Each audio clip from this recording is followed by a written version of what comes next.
En este video vamos a hablar sobre las guerras del petróleo de 1907 hasta los ataques de Saddam Hussein hoy en día. 1929. Las primeras revueltas. En 1919, el emperador iraní Ahmad Shah Qajar firma un polémico acuerdo con Jorge V, rey del Reino Unido y emperador de la India, mediante el cual Irán cede la explotación petrolera en forma casi hegemónica al Reino Unido y obtiene a cambio la construcción de un ferrocarril, armamento, un préstamo de 2 millones de libras y consejeros británicos para asesorar al gobierno. Surge el descontento popular por la incesante ocupación extranjera, crecen el nacionalismo y la lucha interna por el control del país. En 1920 se funda el Partido Comunista de Irán para imponer nuevas ideas. Entre 1929 y 1930, el Partido Comunista de Irán organiza huelgas textiles, ferroviarias y petroleras en su afán de detener el avance occidental. El gobierno ejerce una dura represión y detiene y encarcela a los líderes del partido. 1941. El último Shah. Durante la Segunda Guerra Mundial, Irán se vuelve de vital importancia estratégica por su ubicación y su petróleo. En junio de 1941, cuando Alemania invade Rusia, los aliados, principalmente Estados Unidos y Gran Bretaña, necesitan proveer de armamento y comida a los rusos. Solo pueden hacerlo desde Irán, utilizando el tren transiraniano. Así, rusos y aliados invaden Irán justo antes de que el Shah se pronuncie a favor de Hitler. Invadido, el emperador le cede el poder a su hijo, Mohammad Reza Pahlavi, quien será el último Shah de Irán.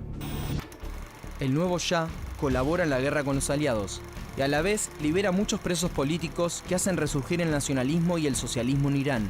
Para 1950, Jomeini es nombrado ayatolá.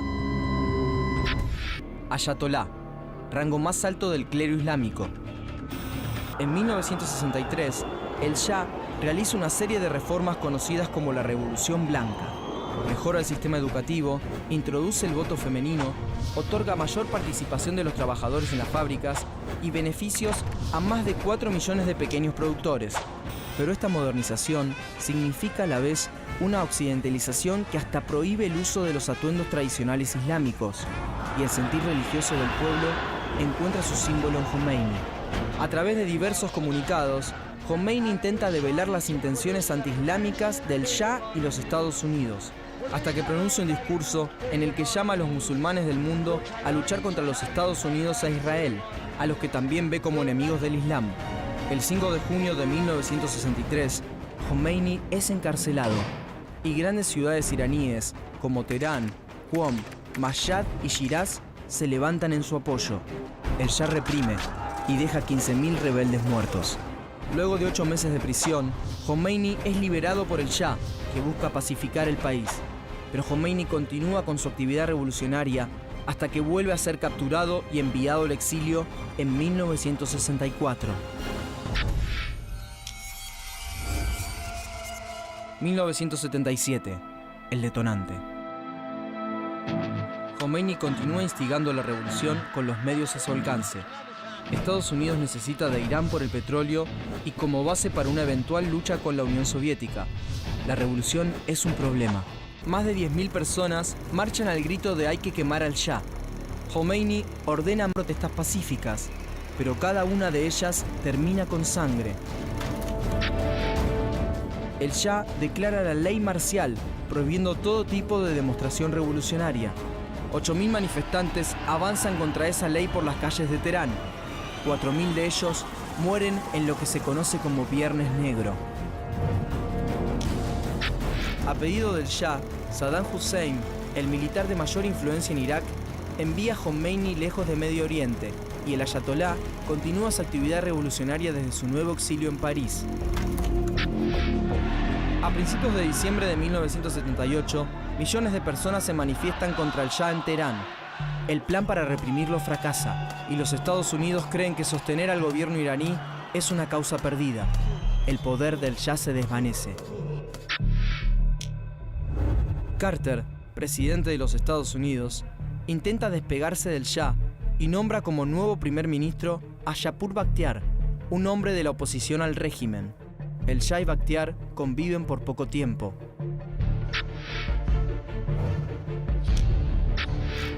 Sin ningún tipo de apoyo extranjero, el 26 de enero de 1979, el Shah abandona un Irán repleto de protestas en su contra y Bakhtiar libera presos políticos, otorga libertad de prensa, disuelve la SAVAK y permite el retorno de Jomeini.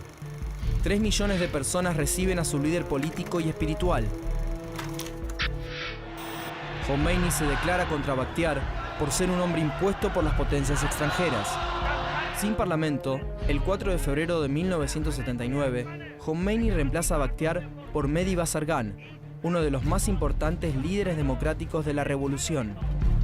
El 9 de febrero, las filas sobrevivientes de la Guardia Imperial leal al Shah se enfrentan a las fuerzas aéreas pro-Jomeini. Pero los revolucionarios toman todas las instalaciones militares, los edificios gubernamentales, las estaciones de TV, la radio y los palacios. Finalmente, el 11 de febrero de 1979, se proclama la República Islámica de Irán.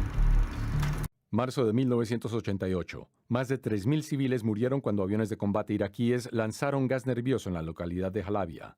The bodies which litter this town were those of people who ran out of their houses to try to escape the gas. 2 años después, el otrora presidente de Irak, Saddam Hussein, lanzó una invasión sorpresa en Kuwait. Una contundente campaña militar liderada por Estados Unidos lo forzó a echarse para atrás. Después del cese el fuego hubo sanciones económicas y la ONU designó inspectores para supervisar la destrucción de armas químicas. Pero Saddam Hussein no cooperó y los inspectores pronto abandonaron el país.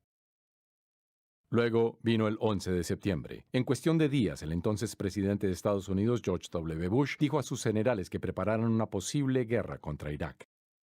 States like these and their terrorist allies constitute an axis of evil. La Casa Blanca trató repetidas veces de vincular a Irak con los ataques del 11 de septiembre, pero esos vínculos resultaron ser falsos.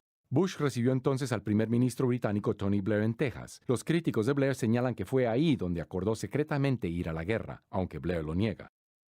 Luego Bush planteó ante la ONU su caso para desarmar a Irak a la fuerza. El gobierno británico publicó su propio expediente asegurando que Irak poseía armas de destrucción masiva que podían lanzarse en 45 minutos. The intelligence picture they paint is one accumulated over the last 4 years. It is extensive, detailed and authoritative. El gobierno reconoció después que la inteligencia era defectuosa y la afirmación de los 45 minutos incorrecta. En noviembre se permitió el regreso de los inspectores de armas, pero se sospechaba que Saddam Hussein usaba tácticas dilatorias. Tras una última cumbre, se emitió un ultimátum. Saddam Hussein and his sons must leave Iraq within 48 hours. Their refusal to do so will result in military conflict. El conflicto duró poco, o eso fue lo que pareció. Luego vinieron las repercusiones. El saqueo inicial pronto se transformó en una insurgencia organizada. Saddam Hussein fue capturado y ejecutado, pero eso no acabó con la violencia. Surgieron fotos de tropas estadounidenses abusando de prisioneros iraquíes.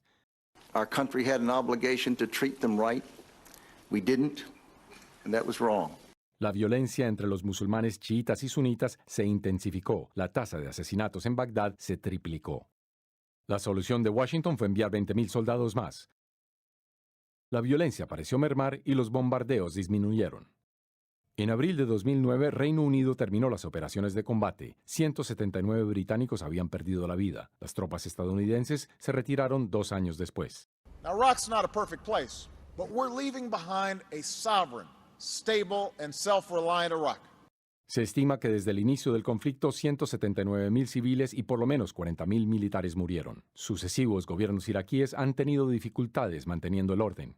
El autodenominado Estado Islámico ha tomado control de amplias zonas del país, incluyendo la segunda ciudad Mosul. Hasta la fecha, los ataques continúan por todo Irak. ¿Qué hubiera pasado si Khomeini no sale de su exilio? Si Khomeini se hubiera quedado en París, el primer ministro Shahpur Bakhtiar seguiría en el poder, mandando a un Irán lleno de revueltas e inconformidad social, dado que el verdadero líder estaba exiliado, dando a Estados Unidos un poder indirecto sobre Irán, especialmente su petróleo y la imposición del occidentalismo.